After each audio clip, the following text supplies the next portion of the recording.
Welcome back, Lisa Renna. I've missed you so much since your family packed their bags, loaded them in your mouth, and skipped town. And does it match the blood you found inside Mr. Simpson's Bronco?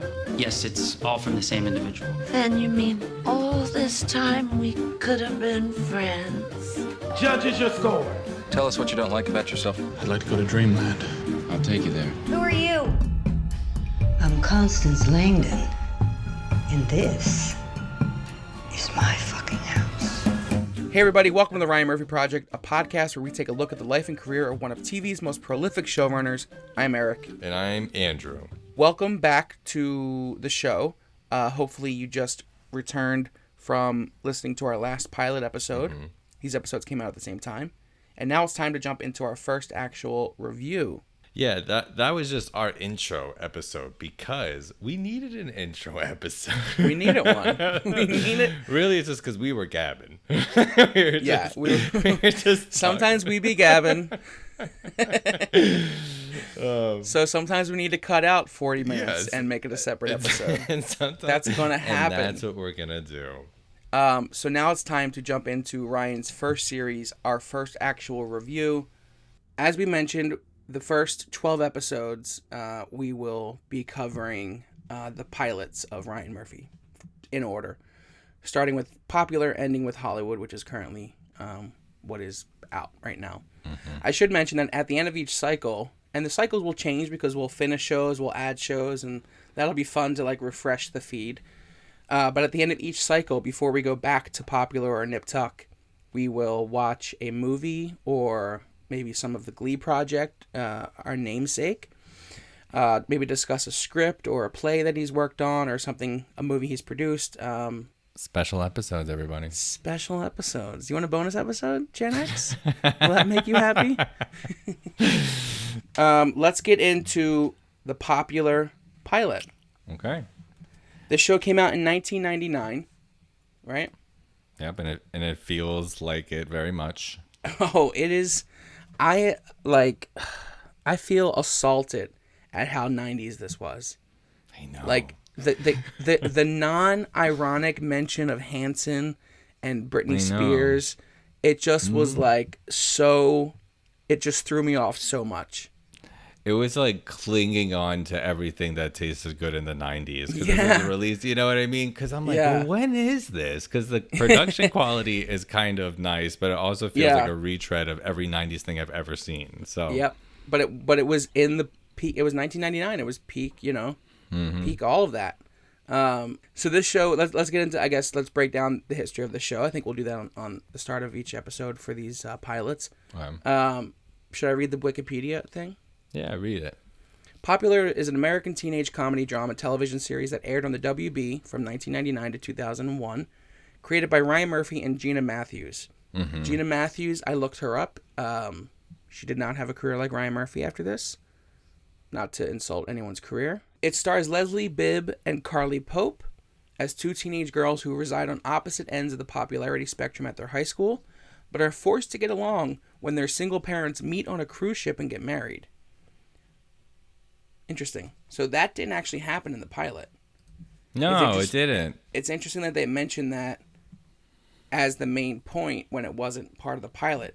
It's also interesting that the pilot, a lot of it is about getting into this party, but even the party wasn't in the pilot. I know. I was really surprised by that too. I was waiting. I was like, okay, really come on, Friday. Yeah. No, they did.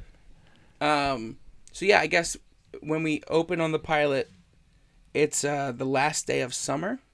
Oh, we should say this episode was written by Ryan and Gina, and it was directed by Brian Robbins. Brian Robbins. Yeah, this show utilizes a lot of different sort of techniques, and one of them is like title cards. What do you call it? A title card of like the day of the week or the last day of summer. Real quick, I just want to mention Brian Roberts' credits real quick because I think they're important to mention. He did Good Burger. Oh. Love Good Burger. Varsity Blues. Great movie. Whoa. Ready to Rumble. Loved that movie. That was the WCW movie. Never seen it. Hardball with Keanu Reeves and Diane Lane. Norbit, the Academy Award winning film Norbit. Yeah. And yeah, He's from New York. That's a little bit about him. He has pretty good film credits there. Those are some great movies. Go Brian. But yeah, so they use a lot of title cards. They kind of like come in and out like a Microsoft Word 1995. Yeah, very much. And off the top, we know that a lot of the themes we're going to touch on are popularity, insecurity, body image issues. Those seem to be the themes of this television series, which, you know, speaks to a portion of high schoolers for sure. Yeah, it was sending. Yeah. You know. So we meet Sam first. That's the main character. And she says, "Have you ever looked at yourself naked in the mirror?" Have you, Andrew? Well, yeah. I actually just took. I just took a picture of myself in the mirror. Naked? Pretty much. Well, I had underwear on, but as a commentary though. As a commentary. So no, yeah. So Sam is talking to what's his name? Harrison is the character, and he's played by Christopher Graham. Okay. And I've seen that guy random places. He looked familiar, yeah. But he has a beard and stuff like that. And then she's definitely talking about like how much harder it is to be a woman than a man. You know, like and what like women's insecurities are with magazines and the media. You know, especially because magazines, I assume, in 1999 was a big thing. Huge magazines. And then so they're talking about that. He's listening. I think he's really cute. He is, yeah. He's my type. He's like, he's like. That's my I think type. they really That's tried to type. play him as like geeky, ugly boyfriend, not boyfriend yet sort of guy. And it's like, this guy's so cute and mad tall. There's nobody ugly on this show. I think that was a choice. It was like, let's make even the ugly kids not ugly. Yeah, no. You know? Yeah, because it has throughout. It has a very Melrose Place kind of vibe, right? Oh, okay. I mean, it's on the WB at the same time as Dawson's Creek. Yeah, it felt very much that sister. It's in step in line with that, you know. Well, speaking of beauty, then they're talking, and then Leslie Bibb, aka what's the character she plays? Brooke.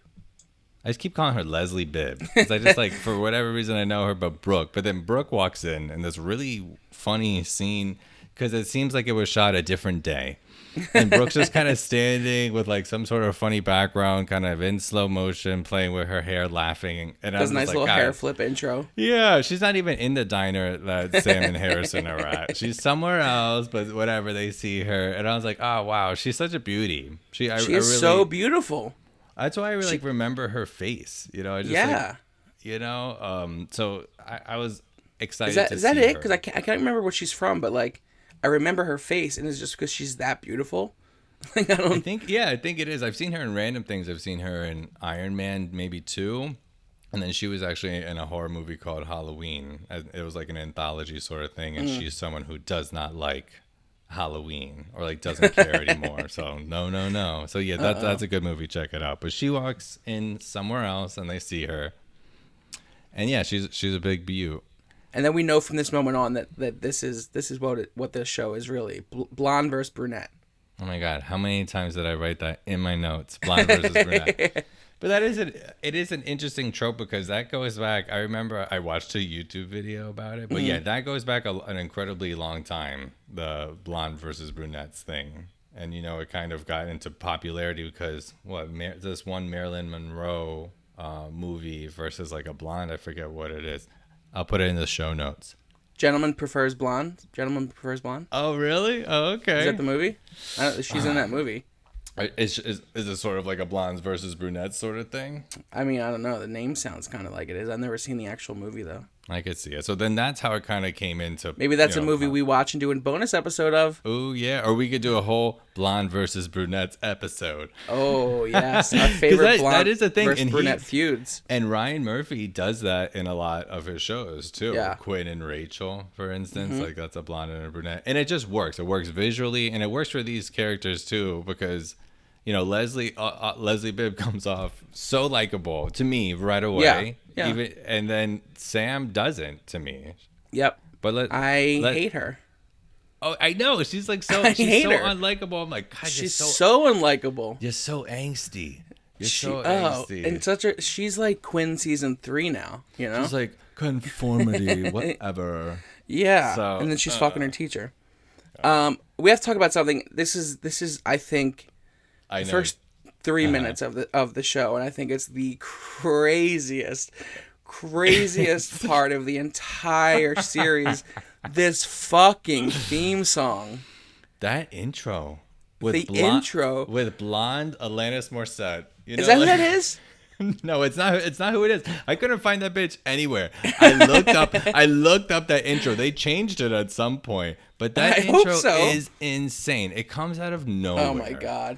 Opening theme: "Supermodels" by Kendall Payne. Is that it? I don't think that it is. I think they might, and they might have had it for just this episode and then changed it going forward because I knew how crazy it was. Basically, it just cuts to this, blonde Alanis Morissette in a flannel with weird sunglasses on in the back of a pickup truck playing a guitar, just going down the street. Sitting on 2 plush blue crushed velvet chairs. Oh my god! In the back of a yellow pickup truck. Or she's wearing yellow or something. Singing this crazy song, I can't even understand it. Let's play it. Let's play a little bit of the song. Let's. Please.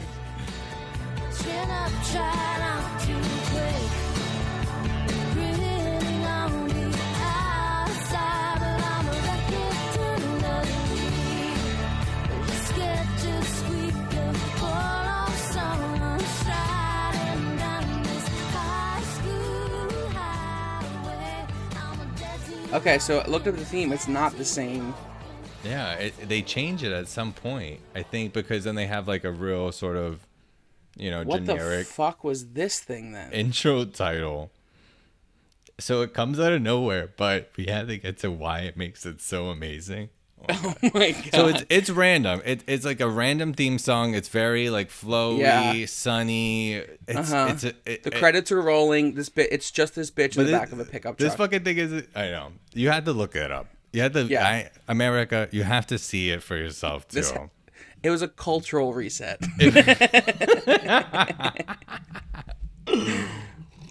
As the TikTokers say. So. What are you gonna say? What moment? Because there's several. Well, I'm just like that intro. That's all I have in my head, and in my notes, I'm like that fucking intro. So, you're like, okay, this is just a weird intro. This bitch is in a truck. Like this song is kind of wacky, and then it fades out, and then we come into Sam's bedroom, Sam's bedroom with her mom, and then there's a scene with her mom. Brunette. Yes, scene with her mom. Her mom's talking about her going on a cruise, a singles cruise, now that her dad's dead. I didn't pick up that it was a singles cruise. I didn't know where she was going.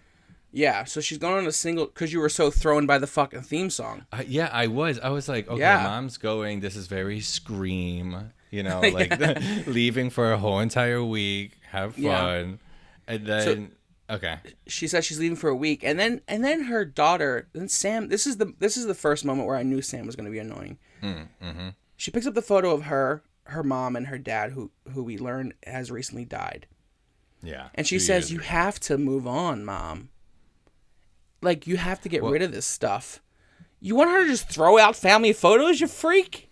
Wait, no, because don't throw out a family photo. You know what I mean? But the thing, what Sam was trying to say at that point was, don't pack this on your luggage. It was in her luggage? It was in her luggage. Oh, okay. It was in her luggage. She was going to bring that to the singles cruise. Oh, okay. Yeah, okay. And I was like, whoa. I thought she was just telling her to throw it away. Throw it away. Throw it away, Mom. This is ridiculous. I don't even look good in this. Honestly, knowing I got what my braces taken off. You telling me that has made me actually like the entire show more. Oh, okay. Because honestly, it was a moment where I was like, all right, I almost checked out of the show. I mean, but she is fucking annoying. She is annoying. There are plenty other moments to justify her being annoying. But in that moment, I was like, that is such a crazy thing to say. I'm glad you clarified that for me. And then she's like, oh, I want a tattoo. Yeah, and then she wants a tattoo. She wants to be rebel. She wants to be, stand out. She wants everything. And then the mom's like, no, I'm a mom. Yeah, but I'm a cool mom. I let you get that purple hair. And this is the problematic line of the episode, I think, right? Oh, what do you think? She said, even the special ed kids had magenta hair when I got back to school. I totally missed that. I heard that too. Yeah. Because, oh God, she did say that. Yeah, because she wants to just be a rebel. She was allowed to have purple hair. She wants a tattoo. She wants to get a piercing. Yeah. And she said that. But I digress from this mother-daughter establishing exposition scene and their relationship and how it works, and mother going on this cruise ship where we don't find out who she fucked. Yeah. Yet. What happens at the end of the scene? You wouldn't believe it, but the intro is not done. The blonde Alanis Morissette is in the window watching Sam tell her mom. Don't bring pictures of dad to your singles cruise. So the blonde's in the window, whatever they start with the guitar. The intro's not done. The intro was not done. And that's the thing. And I said, what? There's more singing? But the intro's not done. Like, she don't sing off into the next scene. She sings, and then more credits start rolling with the actors that are currently in the show. There's more credits. And then she's back on the truck. Singing her ass off. I was thrown the fuck off when that happened. It was so funny. That moment was fucking wild. It wasn't just the fact that the theme song was still playing. Yeah. After a full ass scene. I know. It just wasn't that. The bitch who was singing the theme song was in their window. She was stalking them, watching that moment. And it's even crazier now to think that they changed the theme song. Well, they had to have known. What a crazy. They're like, this shit don't work. Why? Oh my! That's such a huge leap. It's well, then my question going crazy forward, that they would change it.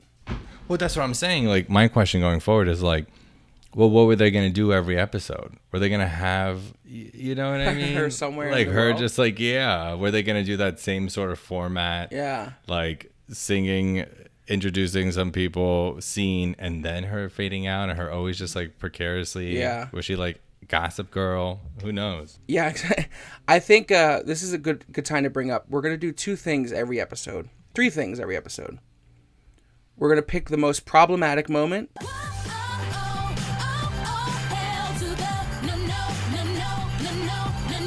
Because that's something every Ryan Murphy show has. A moment that either would not work in today's culture, or just was problematic to begin with, and they didn't realize it. And then we're also going to pick what was the most Ryan Murphy moment of the show.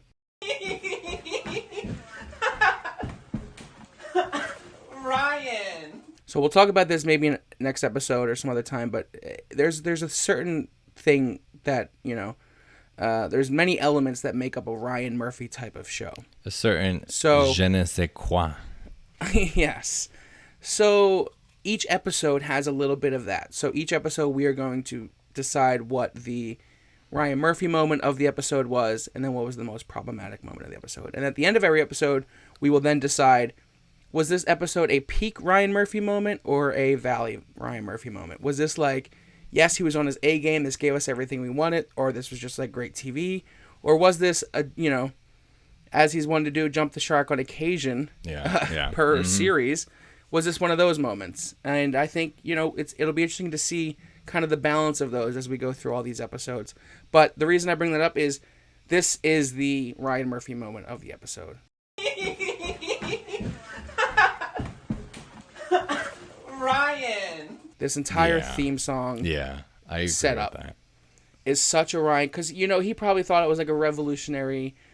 The person singing the theme is in there. It's like kind of like, I feel like almost an Ally McBeal type kind of situation. Like I'd expect it from that.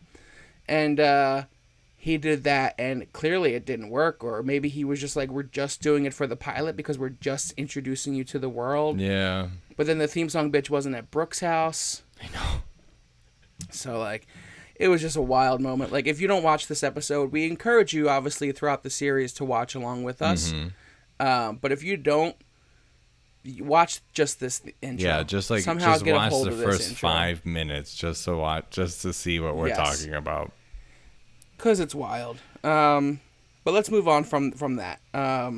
So yeah, then it kind of it goes we go to into Brooke in the mirror.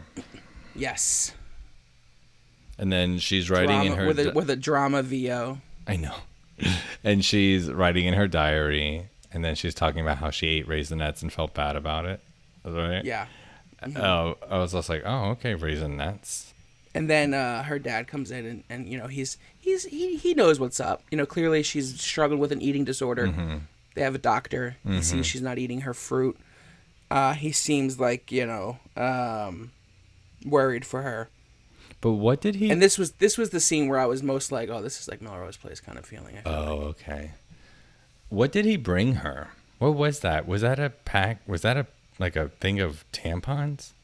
It's supposed to be tampons, but they were huge. Oh God! I was like, oh my God, what is that? Because then she's in the mirror, and then he brings this big package. Like, I got you what you wanted, and then it was just like boom. And I was like, what are those diapers? And I'm like, oh wait, no, they look like but they look like crazy diapers. So, and he's also going on the singles trip or cruise. Well, no, he says he's going on a trip to New York. He doesn't say a singles cruise. Oh, interesting. So that is interesting because, again, we know now that that's where he's going. So that's something, Yeah. Spoiler Well, we alert. don't know what happened to his wife or her mom yet, right? No. Or, if she's alive or she left or whatever. Yeah. I bet she was like a drug addict or something. I bet she left and she's really hard on Leslie Bibb. Yeah. Yeah. And then we meet Brooke's best friend, and they decide they want to throw a party. Yeah, that was a funny intro to Brooke's best friend. I liked her from the beginting. What the hell is her name? Even though she's a bitch. Yeah, Nicole? she's the bitch. I just have. Yeah. What do I have? I was just like Brooke's best friend or short blonde hair. But then so she picks Brooke up to go to their first day of sophomore year. And then, Ryan Murphy loves starting his high school shows in sophomore year. That's very true. And then she has this whole, it was so funny. She had this pop-up makeup kit.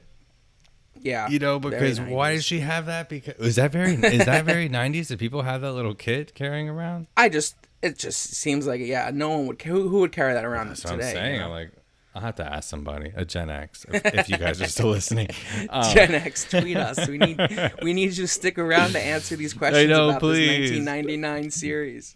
So because she said that Leslie Bibb's character didn't have any, she had baby blue nails, and that was so out. That's so last season. So then I have here that Leslie and Sam then bump into each other. Oh, but before that, we get because I wrote blonde versus brunette again. I know, I have that so many times in my notes. But before that, they are throwing a party because Brooke's dad is out of town, and the party's flyer, by the way, is Fat Bish Party. Yes, but fat with a PH. Yeah, because it's the 90s. They need to, Yeah, they need Bish, to know. Bish. And that's what we think, from this moment on. I'm like, okay, so this episode's going to be a party episode or build up to a party, but again, we don't see the party this episode at all. And then I wrote Brooke is so hot again. I don't know what scene that was referenced to. Well, then they were talking in the locker. They were talking her and her best friend Nicole were talking, and then her boyfriend comes up. Yes. Kisses her, a whole locker room scene, which is very lockers. The drama of a locker is amazing. Oh my God, Eric, remember when we used to... A locker moment. We used to be like, we need lockers in our college. Yeah. We wanted lockers so bad so that we could... And then remember we found that little hallway that had a random set of lockers? Just to... We never hung out there, but we wanted to. No, yeah. Just to slam a locker and walk away is... Together, arms crossed. Yeah, obviously. We just got into a fight with somebody. Yeah. So they have that lockers moment. Her boyfriend's name is Josh. And we'll get to know Josh a little bit more in the episode and kind of what his little shtick is. Yeah. Spoiler alert, he's basically Finn. He's a proto-Finn for sure. Yeah. He just we'll see. Because the next moment we have is him watching that girl sing Amazing Grace in the auditorium. Mm-hmm. Yeah, then he kind of sneaks in with his Letterman jacket and just kind of watches her sing, and having the art teacher just, what did he say to her? She sang a beautiful, amazing. He said, "I have one word for you." Aretha. I was like, oh, the chills, the chills. Oh, the chills, Miss Aretha Franklin. She did sound good though. And then I have LOL at Jock Monologue VO. That's like, it was so like melodramatic about, like, it was very High School Musical. Like, my dad will never let me join the team. Oh, God. Yeah. It was just like, ugh. I wonder if it was a tired trope then. No, because this was before High School Musical. This was before Glee. What about, no, Varsity Blues isn't about that. I've never seen it, but. It's football. It's football. That's just football. But I know what the guy from Dawson's Creek's like. My dad. I don't. That's all I can remember. He's crying. He's crying. He's something. The Dawson's Creek isn't a musical either. I think maybe this is like an early use of the trope. Okay. So maybe I'm tired of it, but at the time, 21 years ago, this was. Yeah, maybe it was like, oh, groundbreaking.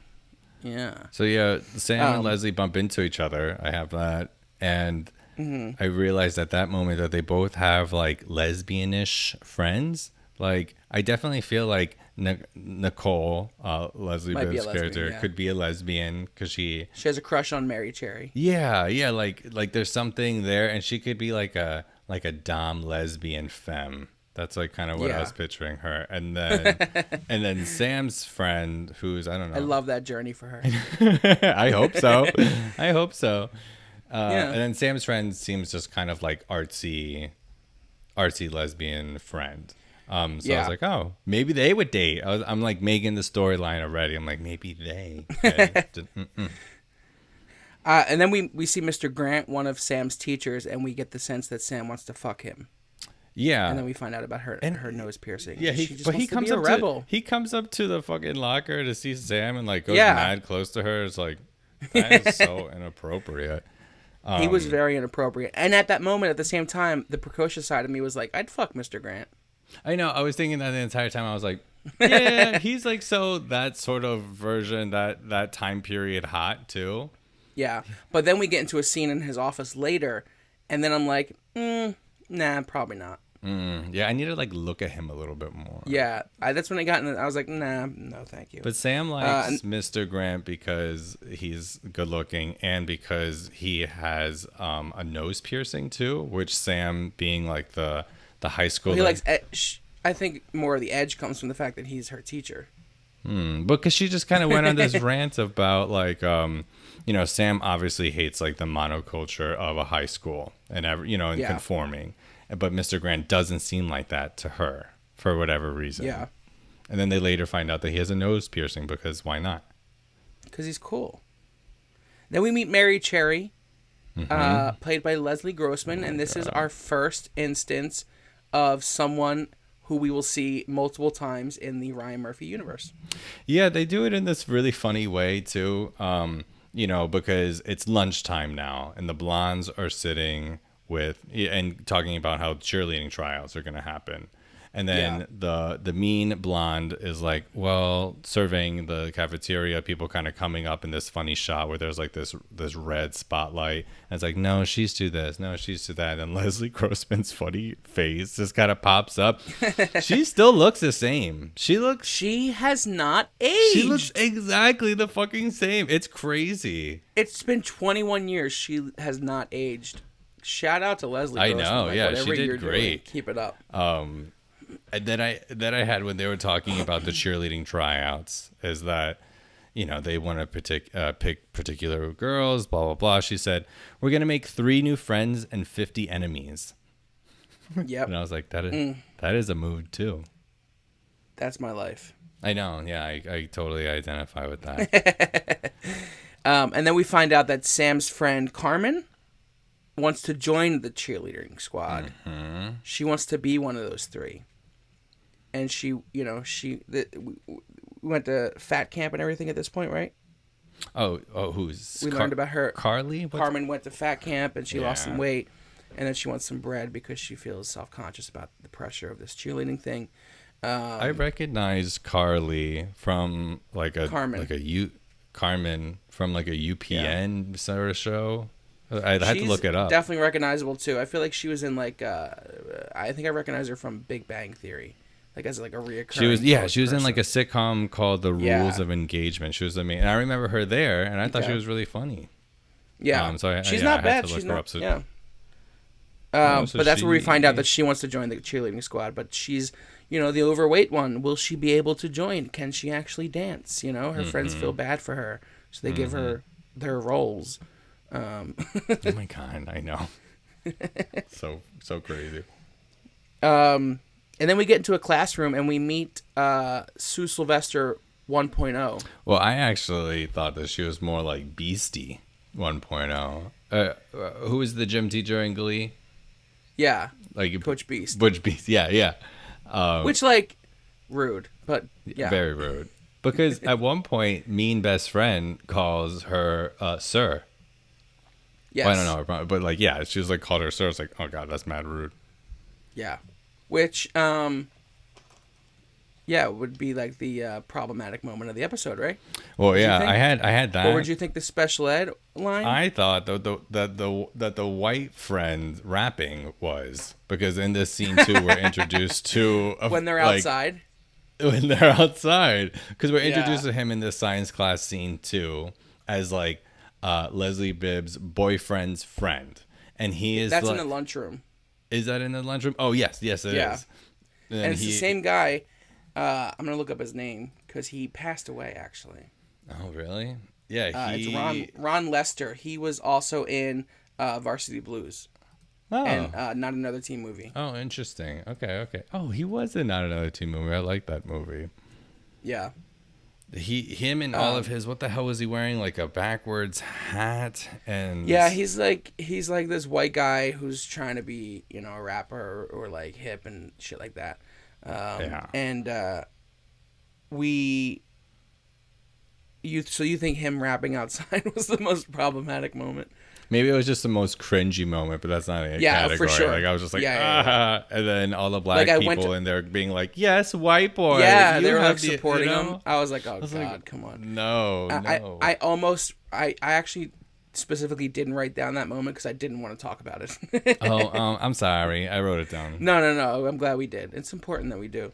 Mm-hmm. So you agree that the most problematic moment is this Sir line? Yeah. It's either this or the special ed line. Either way. I think it's a special ed one because there's moments within the pilot episode that she says that. Yeah. Like, so it's like, ooh, kind of right away.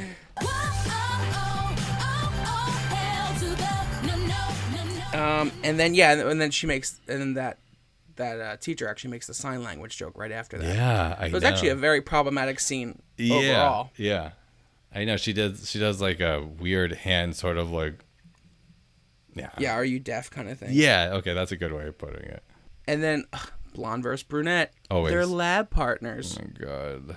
They're lab partners because Proto Sue Sylvester is doing everything alphabetically this year, who you're going to sit by. So the blonde has to sit next to the brunette. And then there's a reference to Hanson and Limp Bizkit, which makes it very 90s again. And then we get back to Mr. Grant, who wants her to start the newspaper. She wants to be the head of the newspaper. Or be a part of it. Yeah. And he wants her to do these weird popular interviews. Yeah, and I was like... this is kind of such a strange assignment. I was like, dun, dun, dun, popular, I get it.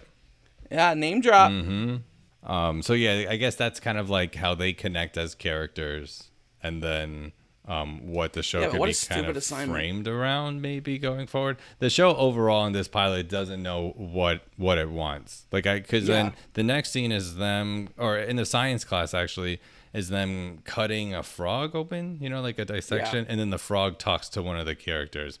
And I was like, okay, I can understand that like surrealist moment, but is that going to continue? If it does, I feel like they could actually do that more in this series. Well, they did it with the sheep scene as well. Oh yeah, yeah, like that. Like I've been watching, not Dead to Me, 6 Feet Under, and they have a lot of that, and they do that really well, and it makes it more interesting. And this show could probably benefit from that a little bit more. Like those. Maybe they will. Yeah, and I hope they do. Stay tuned. But also in that science class, Carmen needs to fucking relax because at this point she's asked, now that Sam is lab partners with Brooke, she's asked Sam to talk to Brooke Yeah. to get her on the squad, to put in a good word. Yeah. So Carmen keeps stalking her during class, waiting for her to do it, but Sam doesn't do it. Yeah. That was, she just kept looking back and being like, yeah, say something. Yeah. And then we have Mary Cherry, and we go to auditions. Yeah, next, we go right? to the cheerleading after tryouts. Yeah, auditions. Which is a thing in itself too, the cheerleading tryouts, because first off, all the girls are waiting there anxiously. Leslie comes in, mean best friend comes in, and they're like, you have to remember this. And then they cut to like, how long was that scene? Probably like a minute and a half. I would think of them just like dancing random cheerleading things, but they're cutting back and forth. They're just like, it was wild in my opinion. No, you're right, 100%. It was very low budget. They were like, where are the other cheerleaders? No other cheerleaders there? And I was like, is this just to like fill time, or is this like a dancey thing? But you're right, and this is something I didn't really think about too much in my head. But you're 100% right in that the pilot kind of shoots a bunch of arrows and just is like, we're gonna look at all these arrows going forward. You know what I mean? Yeah. Like an important element of this show is Brooke and Sam's parents coming together, and that didn't even happen in the pilot. Yeah, isn't that what the show is about? Like, I mean, I guess they're building the world of them, and then they're going to force them together. But usually, and I feel like normally a pilot, that would all happen at once. Yeah, I agree. This pilot doesn't know where it's standing right now. I think it has a good story. I'll give that credit. Like, I think, but as far as like the tone and anything, I think it's just like a lot of rehashing, or like kind of narrowed down versions of a lot of 90s shows or whatever. So, but still, I am intrigued by the story. Yeah. I like that Mary Cherry, oh my God, what she doesn't want to do splits. She's Christian. She said, do I have to do splits? I'm a Christian. And then that's when I realized she's Southern. And I was like, oh God, Mary Cherry. But like, I got the idea throughout the episode that maybe she's not actually Southern. Oh. Why? Because there's something suspicious about her. Maybe that. Oh no, maybe because they did rest. They did. She was they said in her little introduction in the cafeteria, like a mysterious transfer student. Oh yeah. So there was. Okay. And her mom's a Dallas Cowboys cheerleader and all this. There's something off about her. Sure. I think they intentionally we'll follow that. Put it we that will way. Follow yeah. That. But we know something's there from Mary Cherry, and I think Nicole has a crush on her. Oh, okay, I like that too. So my question is the quarterback gay? Or is he just thin and that he can sing and he wants to join the musical? That was was the question I wrote down. I have the same shit in my head, because someone has to have the I'm gay reveal, throughout this series. Someone in the show is gay. It's a fucking it. Ryan Murphy show. Exactly. So it's either him or the best Harrison. Friend. He's so straight. Yeah, no. I think it's either... And it's WB in 1999, so they probably don't want to make the main character gay. No, you're right. No. So they... Maybe not, but I guess we'll have to see. I think... My money would be on Josh or Nicole or Mary Cherry. I would say Josh. I feel like Mary Nicole. Cherry is probably like a fun bi girl, Yeah. She's just like, I just like to So at this girls. point... we see Josh at football practice and he has to get to auditions, and he, instead of just sneaking away, he just runs off in the middle of a play. Yeah, which I feel like you could have just snuck away. Yeah. This was pretty dramatic. And then they just wanted a crane shot. Probably of him just run into his audition because he was gonna be late. Run into his dream. Oh my God! But he shows up on that stage with his full. He was serving like football fetish realness. Yes. He's like standing. I Every ran here. I'm sweating. Kids. I still have my helmet on. For some reason, I took the ball. Yep. So it's like walking cleats on that stage, clickety clackety, and he auditions. I'm here to sing. And the teacher likes it. Did he? In your opinion, did he sing well? I think he. It was definitely recorded. So I feel like if it was recorded, they could have made it better. So I feel like they're trying to make him like kind of sound like attainable, Okay. So after the audition, we get a little Britney Spears reference. We get a Hanson reference. And then I wrote down Leslie hasn't aged again. So hot. I'm still thinking about that. And then we get to the mall where Harrison and Sam are going to work on their popular interview project. Yeah, so I thought this was cute and funny. And again, another sort of random, let's shoot an arrow, see if this works sort of thing.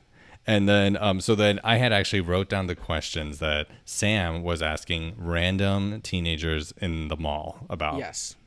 All right. So, okay, Backstreet Boys or NSYNC? So you're asking me them? Yeah. Oh, yeah. I want to ask you the questions that she was asking, and I want to hear what your response were. Okay. Definitely NSYNC. Okay. I appreciate Backstreet Boys, but NSYNC. Okay. Is that the one with Justin? Yes. Okay. All right. So, what look is like totally in right now? Well, since we're recording this during quarantine, I would say sweatpants and a comfortable t-shirt. Yes, sweatpants season to summer. Okay. Yep. All right. Oh, so yeah. what? I forget that, we've been in quarantine. We don't have to, date this too much, but I forget that it's summer. So it's crazy. It's almost Yeah. summer. I mean, especially you in LA, you're not like, I mean, me in Chicago, I'm like, oh my God, it's hot outside. that's true. It means like I have to go outside. It's crazy. It's a slow transition for me. All right. So what is the most popular activism issue? Oh, this could be really timely. Oh, God. I know. But that's what she asked. That's what she asked them. I think, and this was one of their answers, racial inequality, climate change, those two things. Okay. Were you popular or unpopular in high school? I went to a small high school. My high school was about 700 kids total. So the seniors were like 100 something. I would say I definitely wasn't unpopular. But we didn't have many organizations that would quantify someone being popular. Like we had a basketball team that was like really good and went to state championships every year. But we didn't have a football team. None of the other sports teams were really supported. It wasn't like the cheerleaders were cool. It wasn't like the theater kids were cool, but it wasn't like any of them were uncool. It was a very kind of, we coalesced well in high school. Okay. And I kind of was able to navigate through multiple groups. It was also a very diverse high school. The white was actually the minority in my high school. Oh, interesting. Oh, so you're pretty... So I was just able to kind of just blend in with, the people I got along with, which happened to be a large chunk of the group. But again, the group wasn't that big, so... So I'm going to put you down as popular then. Okay, bitch. That's fine. I didn't want to say it, I'll say it for you. Say it for me. All right. So what is the most popular actor right now? Timothy Chalamet. Right? Your opinion. Go My opinion, bitch. Timothy Chalamet. Chalamet. Let's have him do 2 more movies and we'll talk. Oh, bitch. Right. We're not going to get into this right now. So, blondes or brunettes? Oh, my God. I didn't even realize this was one of their questions. It was one of their questions, I would say dirty blonde because I started out as a blonde in my first, 7 years of life. And then I slowly transitioned to this greasy brown. And it sometimes gets late in the summer, if I'm out in the sun a lot. So, as someone who's bi hair color, trending, coming out make as that trending. Coming out as hashtag buy hair, I can't choose, so I'm gonna say dirty blonde. Okay, all right. And then the last one is piercings or no piercings? No piercings. I had one piercing my whole life. It was a stud in my ear, and my earlobes was so fat that it basically sucked it into my ear, and I could never get it. And now I have a scar on my earlobe. Piercings. Is the thing still in there? No, but you can see a scar on my ear. Oh, okay. Yeah. Right. I don't mind people with piercings though. Not tongue piercings. I'm not into those, but I'm okay with nose or ears. I don't think I've ever made out with anybody who had a tongue piercing. I've experienced piercings other places. Wink. But wink. I don't know. They have that for a nip tuck episode. They have a name for it. I don't know what it is. But anyways, general piercings. Yeah. Prince Albert. Why is it called a Prince Albert? I don't know, but that was also a wrestler. Very gross. That's not sexy. It doesn't sound sexy at all. And they could be really fun. It's because it's a little crown on your head. Really? No, I don't know. I just made that up. But that's a good one. I believed you for a while. Maybe it is. And those were all the questions that Tweet us. What is a Prince Albert? Why is it named that?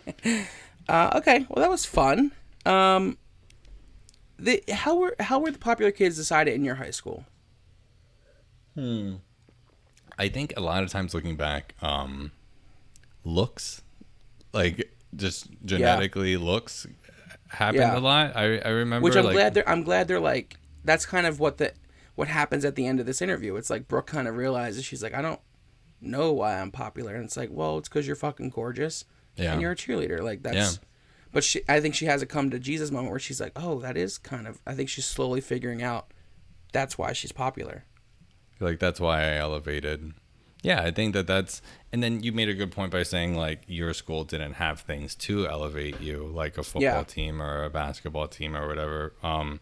So I think, definitely those sort of kids too. I think I would consider myself like, I was kind of like you. I majority towards my later years of high school stuck to my cross country crowd. Yeah. And then, but I talked to everybody, all the time. And I was a class clown, which I assume you were. I was voted class clown too. I was awesome. So yeah. And now we're on a podcast together. Obviously. Every class clown from every high school has a podcast. I hope so. That's 100%. That son of a bitch. An accurate statistic. So then after the one more thing she says that's interesting is Sam says to Brooke, "You want a different label?" And Brooke says, "Don't you?" It's nobody's happy with their label, Yeah. Nobody wants to be labeled. So I like that. That's kind of like where we see this show is going to go. Is them figuring out who they are based on their popularity, and if what they really want is what they really want. And I think that also makes Brooke so much more likable than even before. Yeah. Because I liked her because of her energy or whatever. But overall, it makes me gonna like her more. Yeah. I also think Sam looks like Ren from Even Stevens. Do you get that a lot? Like, see every time she pops up in a scene, I'm like, Ren from curly haired. What is her name? Chrissy Carlson Romano. Yes. Is that her name? Yeah, you pulled that out of your ass. Good job. I know, like it just fell out. Carlson. The gay in you like pushed Romano. It out. And then we see a scene with Brooke and Josh in bed, and we see that Josh clearly we find out they're both virgins and that they've been hiding it. They've been lying about having sex because Josh can't get it up. So my note earlier, is he gay or is he Finn? I think this kind of settles it, right? I guess we'll have to see. But yeah, I thought there was that weird sort of like flashback for a second or so about like them candles, and maybe she was on her knees, and then it cuts to them and it's thunderstorming and they clearly didn't have sex. And I couldn't actually tell whose necessarily fault it was, like whether it was her saying I'm not ready. It was his. Oh, okay. Yeah, he couldn't get it up. And then they and that's talking. Because that's why she thinks, and it goes back to the beginning when we saw her, is her eating disorder. One of the reasons she thinks she's fat is because her boyfriend can't get it up. So she thinks it's because of him. He might be gay then. Who knows? So I think he's definitely gay, because then we soon find out in the next scene. We see that this sexual thing is causing tension in the relationship as well. So that'll be something we deal with going forward, as well as probably his coming out. But then the final of the episode, which again we thought would be the party, is the list being posted. Yeah. Who made the cheerleading squad? Who made the musical? Yep. And Carmen did not make it into the cheerleading squad. Carmen didn't make the cheerleading squad. Even though she was an okay dancer. She moved. She could move. She moved. So. And, they established that she was better than Mary Cherry, and they still gave Mary Cherry a position because the girls, they knew that they would be mocked if they had Carmen on the team, who in their eyes is just too fat to be a cheerleader. And she's also a brunette, so yes, we don't want brunettes on the cheerleading squad. But then they chose Mary Cherry, who doesn't do splits, and we could have a redhead dancer. We could have a redhead on this thing. But that's as far as I'll bend. I know. But then we find out that Josh made the musical. He got the lead. And good for Josh. He probably needs it. He does need it. And so maybe, maybe this is the moment where it's like, oh, well, now he'll get his erection. Or, again, maybe he's gay. We will soon find out. He is hot, though. He was like a love interest in Pretty Little Liars, too. Are you sure? He seems like the most basic. Is he even blonde? Type. Oh, yeah, I know. you have the type of basic. That's okay. My basic boy type. I like the other kid the one that's Sam's Harrison? friend, Harrison. Yeah, I liked him more. I thought he was cuter. Put a beard on him. Woof. That's the episode. That's where we leave Yeah. off. We leave off with Josh making the musical. Carmen does not make the team. We find love on the rocks for Sam, or for Brooke and Josh, and then Sam's kind of having an existential crisis about like what is being popular. Yeah. And then, of course, now that these two worlds are set up, they will collide, I assume, in the next episode when the parents get back from the cruise. Ooh, yeah. So that's a fun thing to look forward to. Yeah, it's like the party, and then the parents come back from the cruise. So I can see it. Oh, yeah, the party. So maybe the whole episode's going to be the party. Yeah, maybe. And then they come back from the cruise. Oh, my God. They are stretching this. I mean, good for them to be able to do it because I'm still kind of interested to see it all, right? Yeah, no, I am interested. Like, if I was watching this as it came out, I would probably be like, okay, well, I'll see what the next episode probably has to make it for me if I was just watching it, you know? Yeah, which is, not many shows you want to go past the pilot. And this is one, I think, where you are like, especially, again, in the time, seeing these kind of new tropes, I feel like is interesting. Yeah, so I would probably give it then, because we're both saying we would come back after the pilot, a peak Ryan Murphy. Yeah, this is a peak episode for sure. Yeah. And I think it'll be interesting. I think some weeks we'll probably disagree what's a peak and what's a valley. Yeah. And I think at that point it's determined it's a neutral, right? We don't have to break a tie or anything. Sure.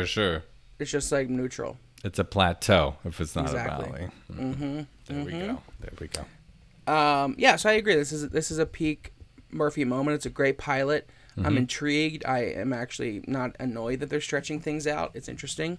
And I think it works. Yeah, I think it works. I can't wait till I see like a character I could actually latch on to. Because Sam, no. I like Leslie. I think it's Brooke and Josh that I'm here for. I'm interested in both their journeys. Okay. Yeah. I'll sign on to that too. For now. Okay. For now. Until someone comes out, or until fucking Leslie Grossman starts talking more. Yep. And I'm glad this was a good episode because this was one of the series that I haven't seen, and I was kind of dreading it because I thought it'd be out of date and old, but it's still it's intriguing me. So I'm glad it won't be a trial to get through. Yeah, I agree with you. Yeah. And I'm glad we got to do this. Thank you all for listening. If you like this show, like it, share it, subscribe to it. Most importantly, subscribe. Give us 5 stars. Let your friends know that we're dissecting Ryan. Yeah, and you can follow us on Instagram at the Ryan Murphy Project. And that's pretty much it, right? And that is it. Thank you. Thank you for listening. Our next episode will be Nip Tuck, which was Ryan's second series about the plastic surgery world. So he's still kind of in the vanity vein. Very much. But this time in Miami. So yeah, Nip Tuck, thank you for listening to Popular. You can find this on Amazon, I think. They have it on DVD. Or eBay. Who knows? Find it somewhere. It was on the WB. Thank you for listening. Bye.